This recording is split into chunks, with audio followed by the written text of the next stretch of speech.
Hi everyone, this is D with D's Divine Tarot 411, and I just want to say hi, how y'all doing? This is a video, basically, I got the idea to do about the Divine Masculine and the Divine Feminine, and does true love really exist?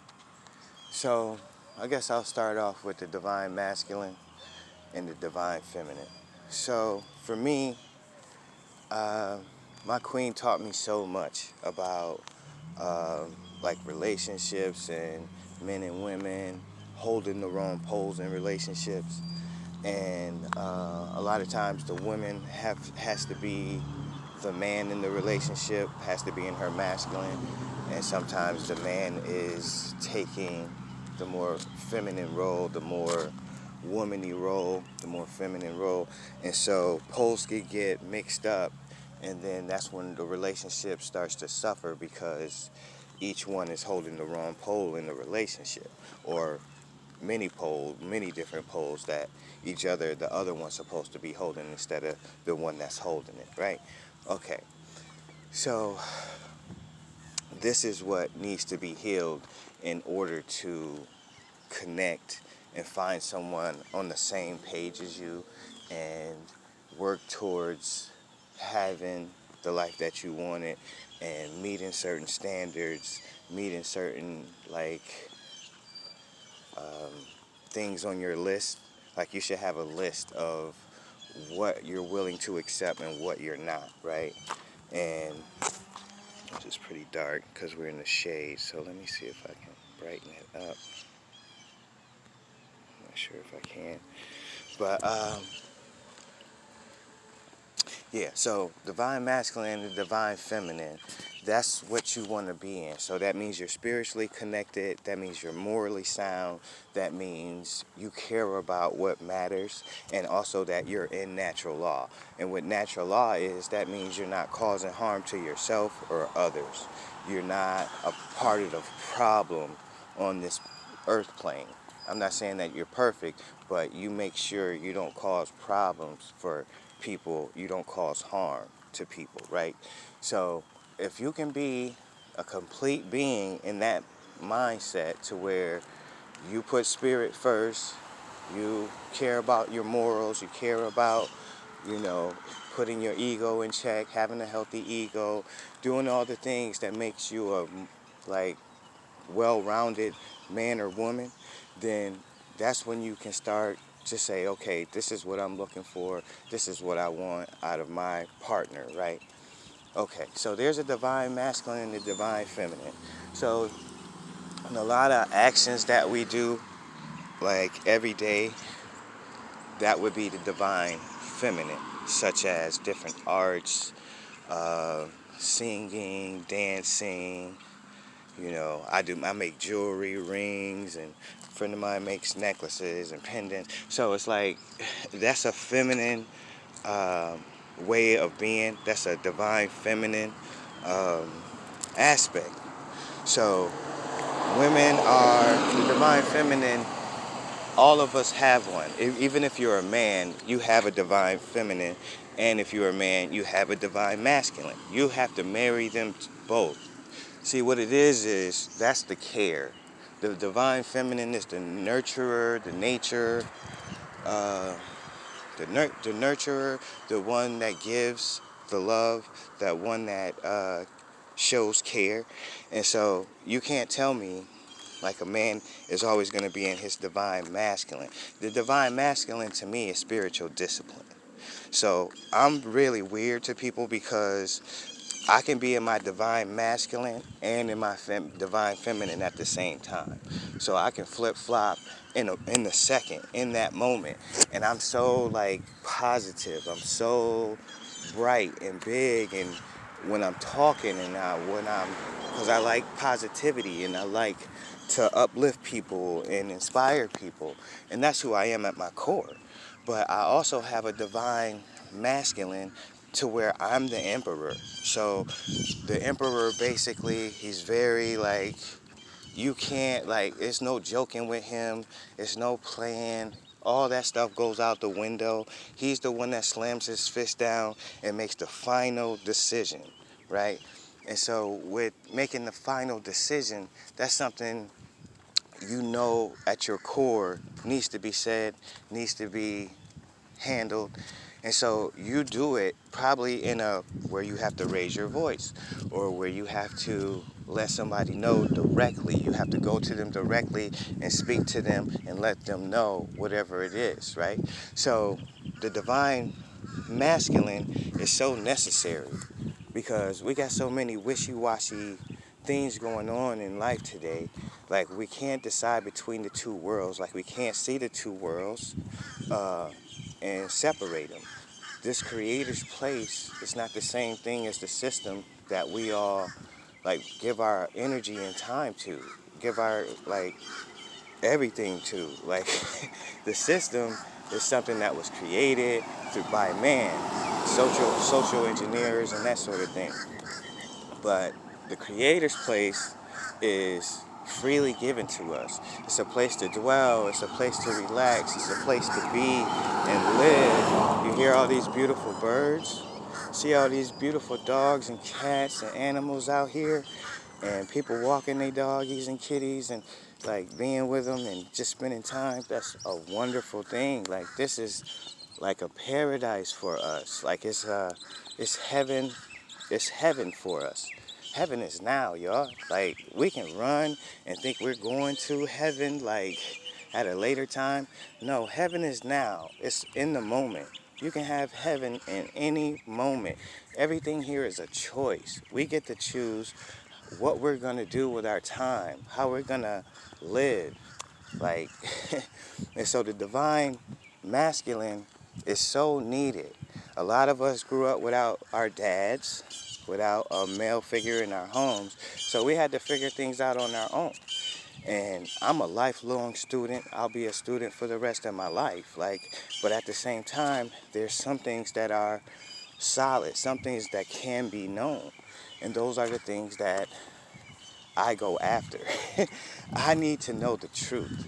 I need to know verifiable information. If it's a belief, I can't go with it because there's no proof. I used to be a huge, probably one of the biggest believers, but now I need verifiable information because there's so many lies and deception and things going on that you need to know. You need to know the truth. And if you go blindly, that's very dangerous.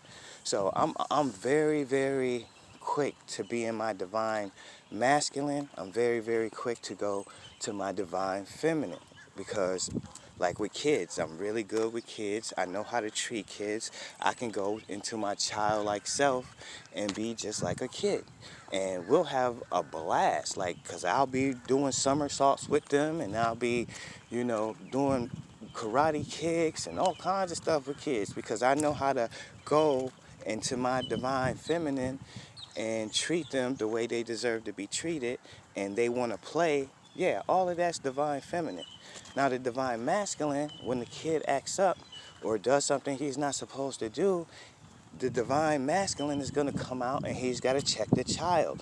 So if the kid is doing something like going to a dangerous place or like about to fall off a cliff, that's irresponsibility of the parent of the divine masculine. So he has to set the ground rules to let the kid know, no, that's not something you can do, and he has to enforce it so the kid knows better, right? So when that happens to me, say I'm around someone and they're so used to seeing me in my divine feminine, like when I go to my divine masculine, which is my divine masculine is like my discipline, my emperor. And when I slam my fist down, it's like everybody looks up and everybody's like, whoa, what happened? What's wrong with D? And there's nothing wrong with me. I'm also in my divine masculine the same as I am in my divine feminine. It's just, it's needed. The divine masculine is needed. You need discipline and you need someone who's gonna like set the tone, someone who's the decision maker, someone who's gonna say what needs to be said and get it done. But it just seems like to me, anytime I'm in my divine masculine, I'm looked at like a bad guy. I'm looked at because we've let things slide, or we let things go for a while and swept things under the rug, or sugar-coated things. And then when the emperor comes out with the divine masculine and is standing on the truth, and is the reason he's saying what he's saying is because he's standing on the truth. And a lot of people can't handle that. They can't handle when somebody is very, very positive, very, very like inspirational, but also in their divine masculine. I'm sorry, people, that's what is needed at this day and time. We need more divine masculine males to stand up and do what's necessary. Yeah, you can't always be like sunshine, happy, glow. It's not even possible in this day and age. But you can remain positive in all aspects, most aspects of life. And that's the beautiful thing, and that's where I reside. I'm usually very positive unless I have to check someone, even my pets.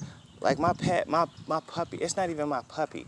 It just was like, I walked her a couple times recently around like the block, and she hasn't probably done that in I don't know how many years. I'm visiting my cousin's house, so I took her around. She wants to like like dictate the walk, and like she wants to be on my right, but there's cars on the right, so I have her be on the left, and she's walking with me. There's no leash because she's pretty brilliant doggy, but she wants to be headstrong, so I have to keep like letting her know, no, that's not a thing, you got to be on this side or we're going back to the house. And so she got it, and she started doing that, right? So today a friend of mine called, and I'm walking around the block, and I'm in my like walking meditation and all of this. This is my divine feminine, connecting with nature, listening to the birds, getting up, going for walks, thinking, meditating. All of this is divine feminine, right? So I'm in that. Then I get a phone call from a friend of mine. And so I'm filling her in on details of what's going on with me and my tower that just happened and everything. And I walk around the block and get ready to come back, and I see our puppy up the street. She's 6. She's not a puppy. She's older, but I'll call all doggies puppies. And so she's like up the street, like by herself, just doing whatever she thinks she can. So I go over to her and I'm like, no, no, no, this is not a thing. You know better. And she knew she was wrong, right? But I had to go into my divine masculine to let her know this isn't going to happen again. This cannot happen again. You are out of pocket for doing what you did. Like if somebody could have hit you with their car, that I would have felt so responsible.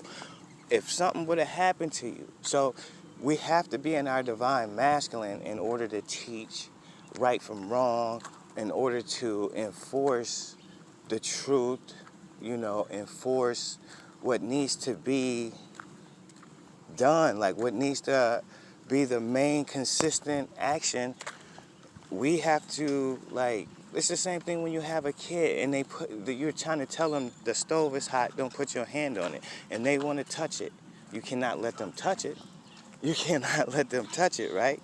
So you have to enforce and let them know, no, don't do that. You're going to hurt yourself.